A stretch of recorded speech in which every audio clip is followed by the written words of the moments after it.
akimbo, nothing on. Or I was like midway through an examination and it was a biopsy and it was a male doctor, and literally had the conversation. It's obviously the conversation he has with everybody just to, you know, be chatting and distract you. But it was like, well, what do you do then? What's your job? And straight away that makes me like freeze up even more, because I'm like, oh no, I don't want to start this conversation now. Why you literally like prodding around. But those are the funny things, aren't they, that you can kind of like take away from these, where you just go, and they must have, right, say, so many hundreds of people per week, all with different things.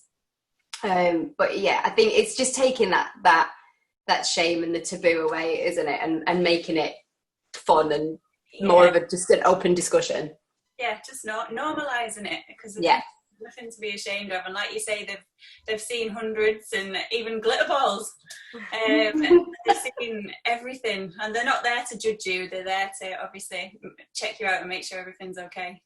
What are the key things that people get in touch with your page about, Rachel?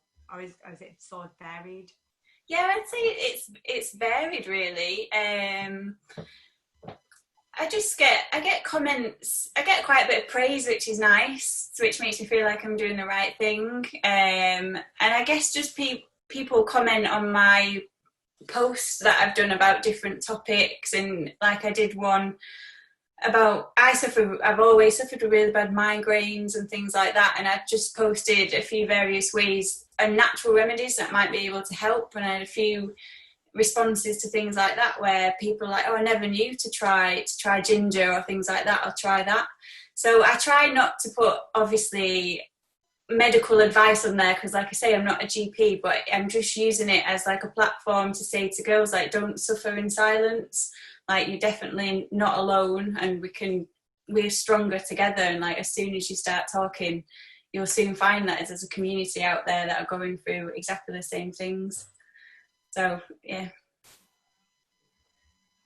I didn't know that there were 5 different gynecological cancers either, so I've learned something just from chatting to you today. That was not something that I was aware of. Like you say, for cervical cancer is the big one you hear about, but you don't really hear about the others, do you? So it's really important to know, and important to, I think, to research those things and to know what signs to look out for, or even if just something just doesn't feel right, to not be scared of going to your GP and just asking the question and getting checked, because if something needs seeing to, or you know, if you need treatment, it's better to get it sooner, as quick as you can, isn't it?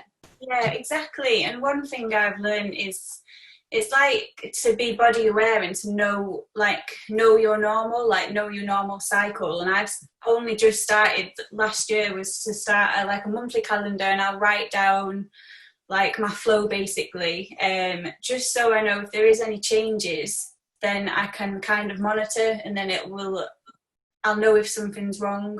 And also it's also great to like take a mirror and just have a look, because then you can notice if there is any changes, which are some of the symptoms obviously for the 5 gynae cancers.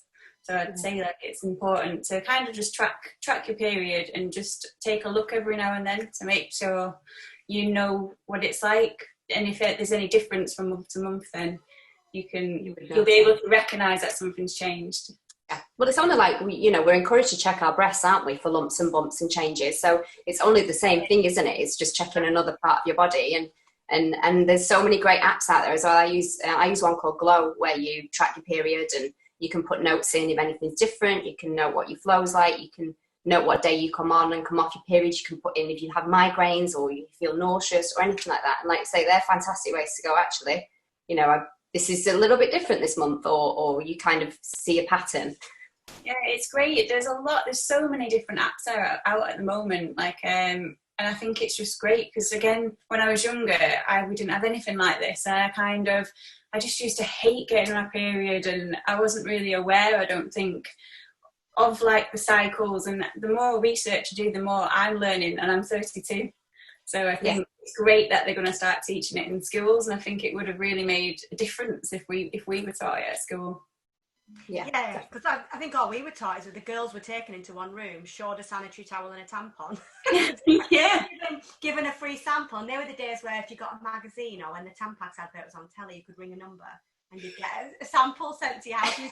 We used to ring them and send them to other people's houses as a joke. I thought that was like the funniest thing ever when we were kids.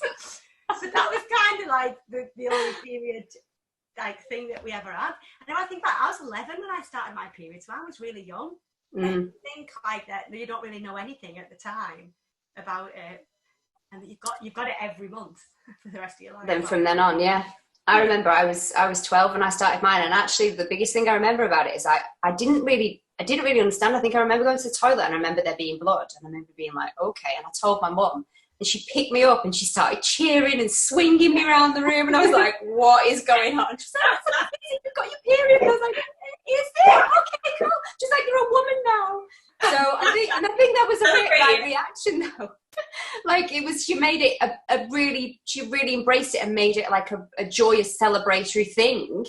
But I do remember still not really knowing at that point, and maybe it was because I was still quite young and because we hadn't done it at school, but not really understanding what that meant, and then suddenly being faced with this thing that we go through every month, like you say, for the rest of your life. So I think it's definitely important for the education to step up and like you say, the kids know, all kids know from a younger age and are ready for it, and it's not a taboo. Yeah, definitely. Yeah, it shouldn't be a taboo, and it shouldn't be like a secret. And I think I am guilty of being one of those girls that puts a tampon up her sleeve and she goes off to the toilet. Not anymore. I'm going to wave it around and be like, I'm going to the toilet, lads, all right? Yeah. You get really nice tins like down, sweets, can't you? don't they? You make them look like sweets, don't they? So I remember when my kids were little, I constantly found them in their bags and things, and I was like, what are you doing? And they were obsessed with tampons. I was like, why are you collecting them? At first I think it's because they thought they were sweets, and then they realised they're not, and then they just liked them, and I was like, we'd go to like places and they'd just be pulling out these tampons, obviously like these unused tampons, and I'd just be like, why are you collecting them? You definitely don't need those yet. I did, yes. I was with Robyn yesterday, and her girls were there. Yeah, they had one yesterday. There was a tampon at the bottom of the stairs of our studio, and I think what my girls picked up was a tampon here, and then Robyn's girls were like, oh yeah, we were throwing them at each other. You got them. Robyn's pregnant, she's not using them. Yeah. I know that's one good thing. Yeah, Not missing there you go. But that's important when you said about knowing your flow. I should have known, not knowing your cycle. I should use that app, because when I realised I was pregnant, I was saying to Claire, I don't know, I think I'm 10 weeks, could be 5 weeks. I'm not sure. She's like, when did you have to have a period? I was like, I actually remember. No, it's good. They're really useful. They're good to get on board with those free apps. Definitely. Amazing. Oh, thank you. I think we're all good. Yeah. Thank you so much, Rachael. That was so interesting and informative, and I just completely I think it's amazing what you've done, and I think it's brilliant, and I think everyone needs to go and follow Overflow, and and don't be afraid to speak out about anything, and don't be afraid to go and get your smear, and don't be afraid to go to the doctors if something is not quite right. Yes, definitely. Taking the pressure off, talking about your privates, that's private. Yes. Thank you very much for having me. I've really enjoyed it. Thank you. No problem. Thank you. Thanks, Rachel. Thanks, Claire. Thanks, Robyn. Bye. Bye.